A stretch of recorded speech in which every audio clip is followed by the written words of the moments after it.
gawain ng Office of the Provincial Assessor ang magsagawa ng pangkalahatang rebisyon ng real property assessment na itinatadhana sa ilalim ng Republic Act 7160 o ang Local Government Code of 1991, Section 219.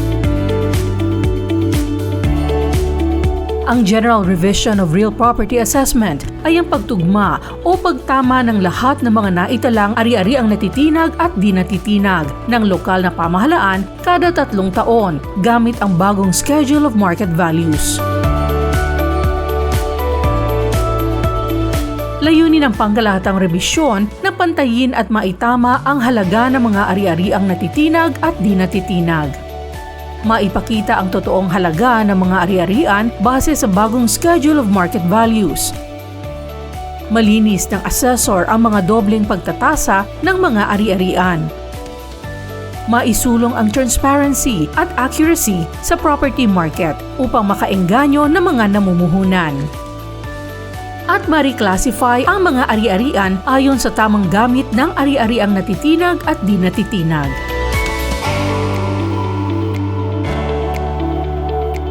Ang market value ay ang halaga ng ari-arian na babasehan ng nagbebenta o bumibili ng isang ari-arian.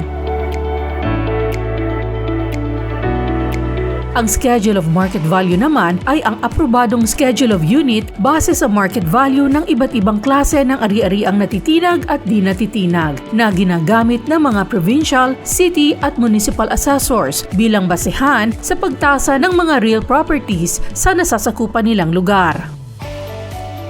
Ang lokal na konseho ang mag-aaproba ng Schedule of Market Value na gagamitin ng mga lokal na tagatasa para sa General Revision of Property Assessments na kokolektahin ng lokal na ingat-yaman.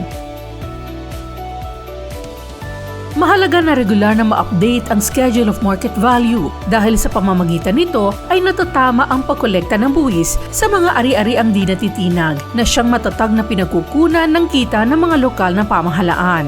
Mas malaking kita ng lokal na pamahalaan, mas maraming proyekto at serbisyong panlipunan ang maipagkakaloob sa mga mamamayan.